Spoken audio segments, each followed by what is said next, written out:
Are you stuck in your house with nothing to do? Erin is here to bake with you. Quarantine Baking with Erin. Hi, and welcome to Quarantine Baking with Erin, the birthday edition! Woo! Today is Michael's birthday, so we will be making a delicious cake from this absolutely fantastic recipe book called Genius Desserts. I don't really like the title. I think it doesn't quite capture how sophisticated. I don't know, maybe I'm being snobby. This book is great. Don't like the title. 10 out of 10. Today we will be making a hazelnut brown butter cake with sauteed pears. It's going to be a lot of steps. I'm going to take a lot of shortcuts. I'm going to make lots of mistakes. And at the end, hopefully there will be a delicious cake for Michael to eat. Okay, so the first thing you need to do is to measure out 5 ounces of hazelnuts, which I have attempted to do, and when I measured them out, I only had 3 ounces of hazelnuts. So I've supplemented them with almonds. So I have 3 ounces of hazelnuts, 2 ounces of almonds. So hopefully the hazelnut flavor still comes through. I'm sure it will, especially because brown butter tastes so much like hazelnut, and we are gonna have a lot of brown butter. So I have poured my 5 ounces of nuts onto a cookie sheet, and they are going to toast in my oven that I preheated probably like 2 hours ago and then got distracted. And left the cast iron in the whole time. The oven is at 350, so we'll toast these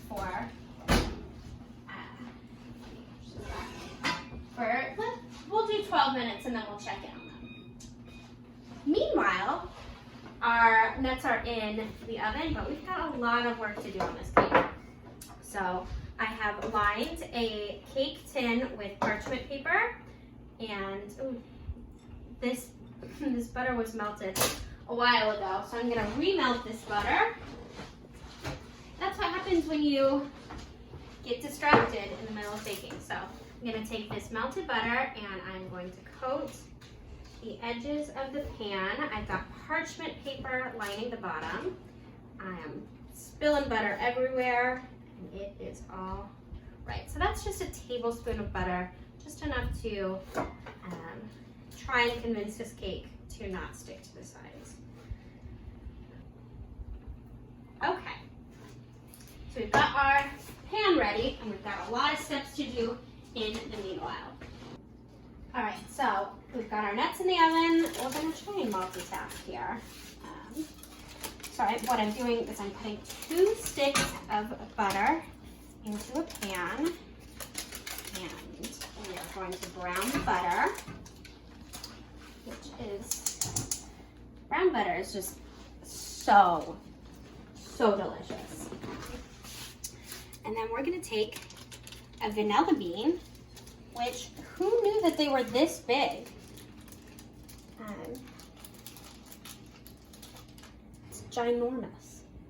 It smells unreal. So we're gonna take our vanilla bean, cut it in half, and then we're gonna split it lengthwise. Let's see how well this goes. Split it lengthwise. And then we are going to put the seeds into the butter. So whenever you buy vanilla bean ice cream, what you're doing is getting these little seeds in the ice cream, and that's what the vanilla bean part is. You're just gonna scrape this out into the butter.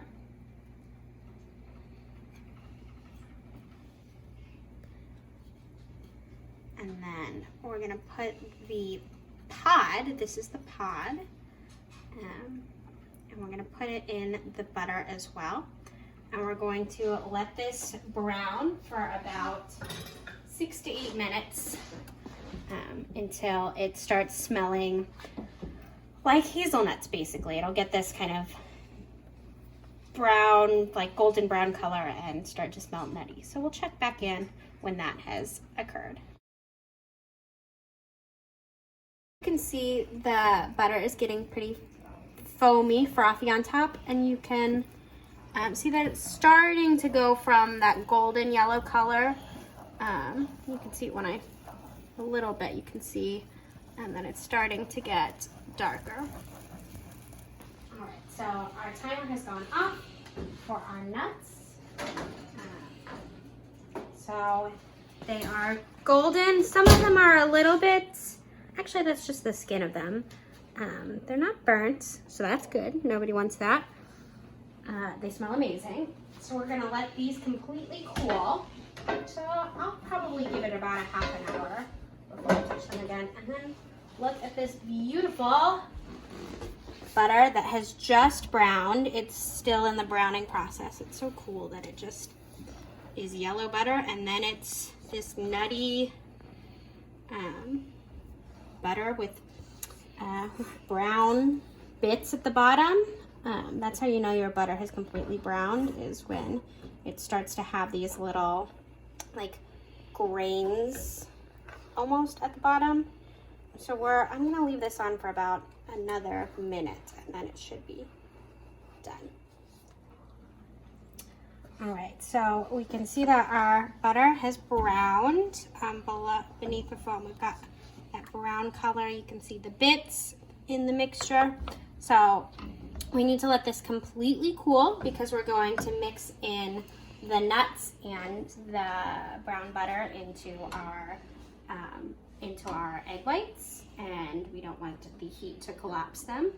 So stay tuned. Our nuts are pretty cool. I wouldn't call them completely cool, but I just don't think it's a realistic possibility for me to wait until they're completely cool. So I'm putting them into the food processor. I just remembered that there is a step I should be doing before this, so I will get to that. So basically how these next couple steps are gonna go, we're going to whip in the egg whites, and then we are going to process the nuts with some flour and sugar, and we're going to combine the nut flour sugar combo with the egg whites and the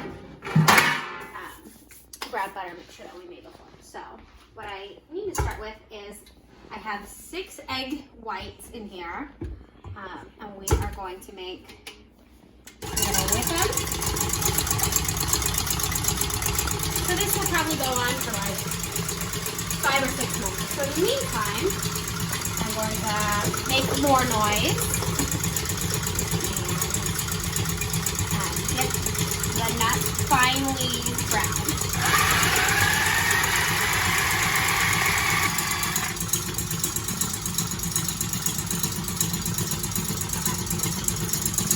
I'm going to take 1 1/3 cup powdered sugar and 1/3 cup all-purpose flour. And we're going to process this all together.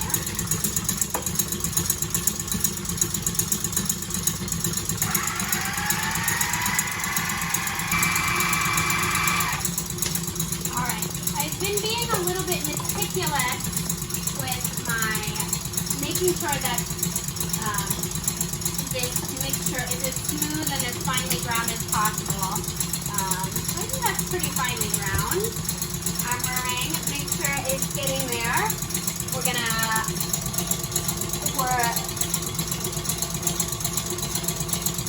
Because there's no rising agent in this cake, all of the air comes from the meringue, kind of like macarons, it's the same situation.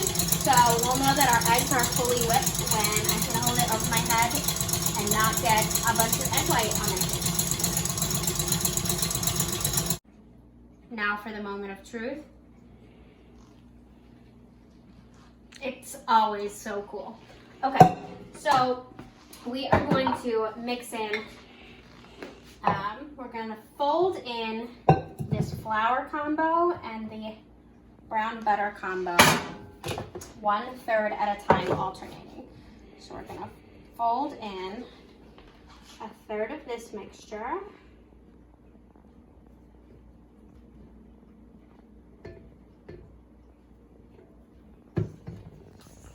I'm not really quite sure how, with macarons I have like a stroke count method, and I count, you know, to 20 every time I mix something in. I'm not quite sure what to do here. All right, and then we're gonna mix in 1/3 of our brown butter. I have removed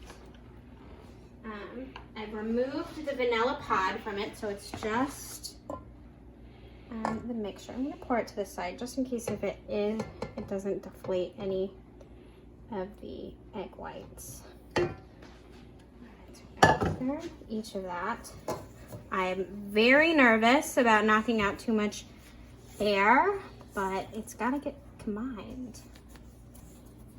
Doing these big motions. All right, let's do 1/3 of this.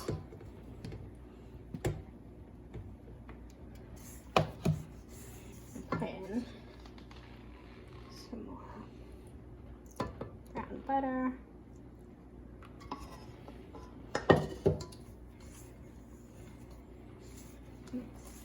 A third. I don't think I measured 1/3 very accurately, but it's all going in.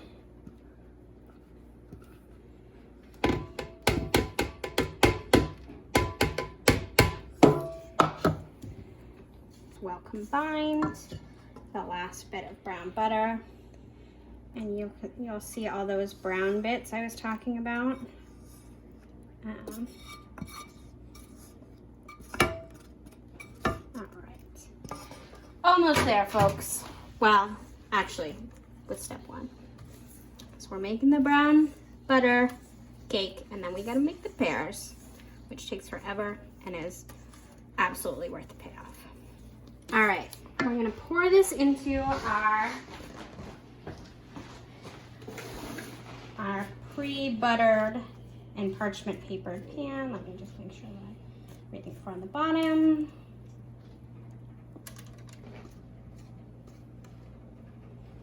And then we're gonna use this technique I learned to get your cake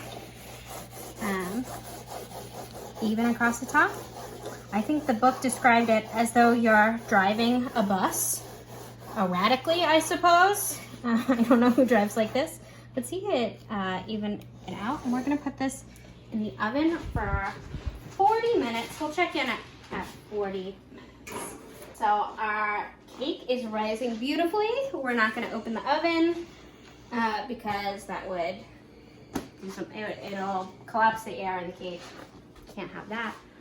So we're gonna get started working on the pears. So the recipe calls for 2 tablespoons of butter. I can confirm that that is a lie. I think I probably used a whole stick in the pear poaching process. So we're gonna get this on medium-high heat. Let that butter melt, and it will also brown in the process. I'm gonna take the other half of the vanilla bean.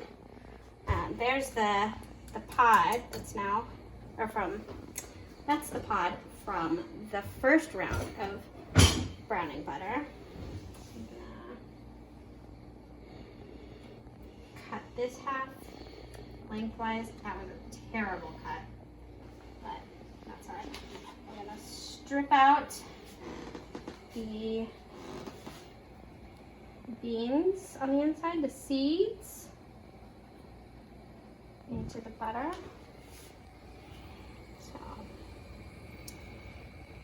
So this cake will probably have a whole pound of butter and a whole vanilla bean into it. So it's pretty indulgent, and I think should probably only be a special occasion cake because that can get quite pricey between the hazelnuts and the vanilla bean. All right, so we've got both pods in the butter The butter is melting down. And then I'm going to grab the pears that Michael so lovingly chopped. And as I was saying before, you have like, you cut them so they kind of have like two sides so that they can be poached one side at a time and then flipped. So this process takes a while. I probably won't film every second of it because it takes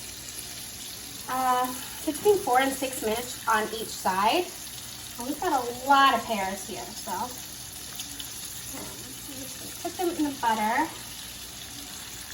and you can tell that they're ready to be flipped because the pears start to become translucent on the side that they're cooking on. So we'll check in a couple minutes.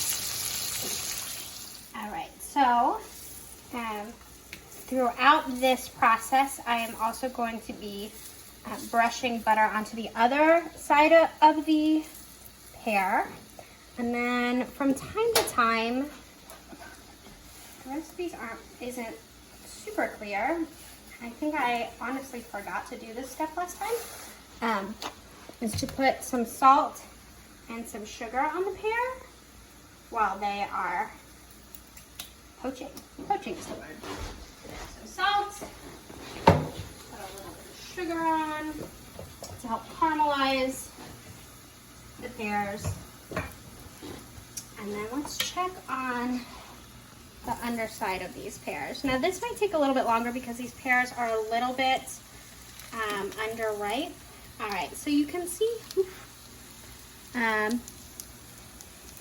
they're starting to get a little bit translucent. I don't want them to get too brown, so I'll give it another minute and then I'll start flipping them. All right, so we're gonna flip the pears.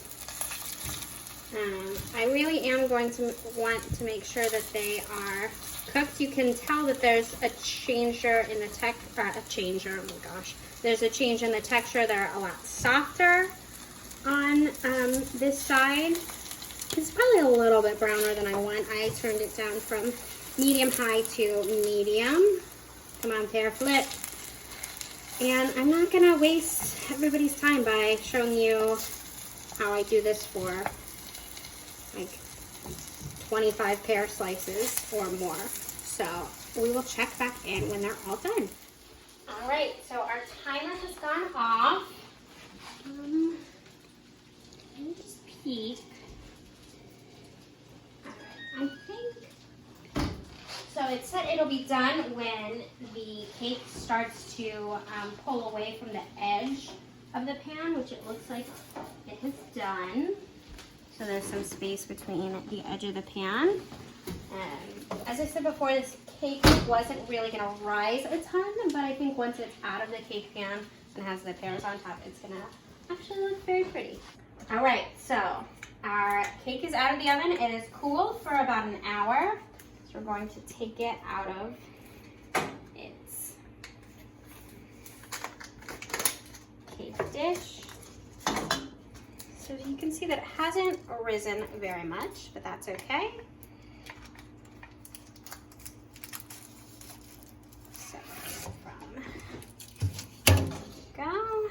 I would have liked to see, maybe next time I'll use a smaller pan. So the recipe doesn't actually call for you to put the pears directly on the cake. The recipe calls for the cake to be served in slices, and then you serve with pears on the side with some whipped cream, which we will get to. But I think it looks really pretty with the pears kind of covering the top. So you can see that each pear has been, I keep wanting to use the word braised. That's not the word. What's the word I'm looking for? Poached. Yeah, but they're not really poached because it's in butter.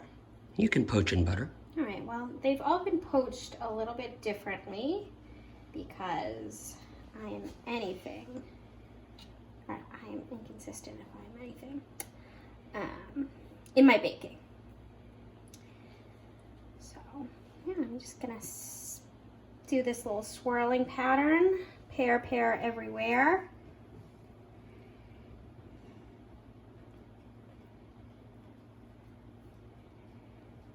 All right, let's see. Michael kept saying like, "Are you sure you need that many pears?" And I was like, "Yes." So maybe I overdid it with the pears, but I don't think anyone is going to be sad to have the pears on top of the cake. Oh yeah, and then I did like this little thing. I stood these pears up. If I can get them to do it, we'll see.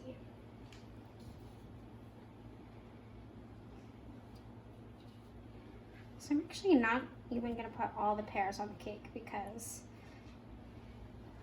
we're not serving this cake till after dinner, and I'm sure that Michael would like to get his hands on some pears right now.